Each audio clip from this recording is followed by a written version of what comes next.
नमस्कार। प्रधानमंत्री नरेंद्र मोदी ने आज गौतम बुद्ध नगर जिले के जेवर में एयरपोर्ट का उद्घाटन किया है और इस मौके पर उन्होंने कहा कि इस एयरपोर्ट का उद्घाटन मैंने नहीं बल्कि आप लोगों ने किया है। उन्होंने लोगों से मोबाइल फोन के फ्लैश लाइट को ऑन करने को कहा। पीएम मोदी ने कहा, यहाँ उपस्थित हर व्यक्ति आज इस एयरपोर्ट का उद्घाटन कर रहा है। ये आपकी अमानत है, ये आपका भविष्य है, ये आपका पुरुषार्थ है और इसलिए इसका उद्घाटन भी आपके हाथों से हो रहा है। उन्होंने कहा कि युवाओं को पता है कि यह जो काम हो रहा है यह नौजवानों के भविष्य को नई उड़ान देने वाला काम है। आज हम विकसित यूपी विकसित भारत अभियान का एक नया अध्याय शुरू कर रहे हैं। पीएम नरेंद्र मोदी ने एयरपोर्ट के उद्घाटन के अवसर पर कहा कि देश का सबसे बड़ा प्रदेश आज देश के सबसे अधिक इंटरनेशनल एयरपोर्ट्स वाले राज्यों में से एक हो गया है। उन्होंने कहा कि आज मुझे प्रसन्न होने के दो कारण हैं। एक तो यह कि इस एयरपोर्ट का शिलान्यास भी करने का सौभाग्य आप सबने मुझे दिया था और आप सबने इस एयरपोर्ट के उद्घाटन का सौभाग्य भी मुझे दिया, लेकिन मैंने उस सौभाग्य को आपके साथ बांट दिया। दूसरा, जिस उत्तर प्रदेश ने मुझे अपना प्रतिनिधि चुना, जिस उत्तर प्रदेश ने मुझे सांसद बनाया, उसकी पहचान के साथ, उस उत्तर प्रदेश की पहचान के साथ इस भव्य एयरपोर्ट का नाम भी जुड़ेगा। पीएम मोदी ने पश्चिम एशिया में चल रहे संघर्ष को लेकर भी कहा कि आप सभी देख रहे हैं कि आज पूरा विश्व कितना चिंतित है।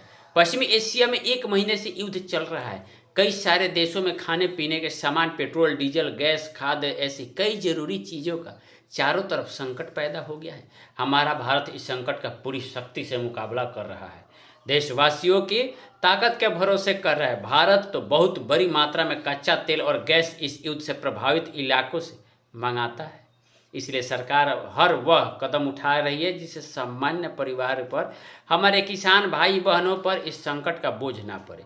संकट के इस समय में भी अपने तेज विकास को निरंतर जारी रखा है। ये हमारा जेवर एयरपोर्ट पूरे उत्तर भारत को दुनिया से जोड़ रहा है। हर 2 मिनट में यहाँ से एक जहाज उड़ेगी। पीएम मोदी ने समाजवादी पार्टी पर निशाना साधते हुए कहा, पहले सपा वालों ने नोएडा को अपने लूट का एटीएम बना लिया था, लेकिन आज भाजपा सरकार में वही नोएडा यूपी के विकास का सशक्त इंजन बन रहा है। जेवर का ये एयरपोर्ट डबल इंजन सरकार की कार्य संस्कृति का बहुत अच्छा उदाहरण है।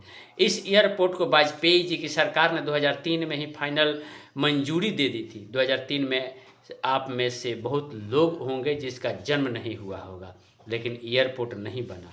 केंद्र में कांग्रेस और यहाँ के पहले की सरकारों ने सालों तक इस एयरपोर्ट की नींव तक नहीं पड़ने दी।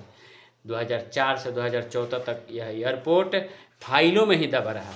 जब हमारी सरकार बनी तो यूपी में सपा की सरकार थी।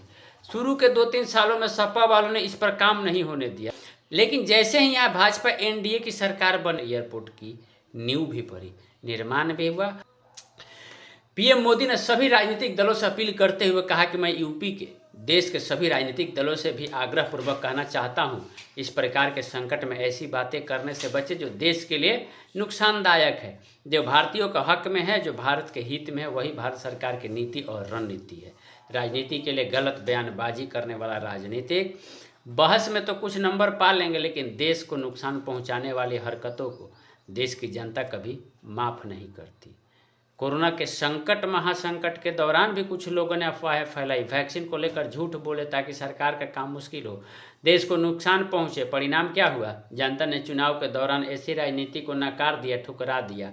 मुझे पूरा भरोसा है कि देश के सभी राजनीतिक दल भी इससे सबक सीखेगी और देश के एकजुट प्रयासों को वो बल देंगे, वो ताकत देंगे। इस पर आपकी क्या राय है? आप हमें कमेंट करके ज़रूर बताएं। फेसबुक पर देख रहे हैं तो पेज को फॉलो कर लें और यूट्यूब पर देख रहे हैं तो चैनल को सब्सक्राइब कर लें। नमस्कार।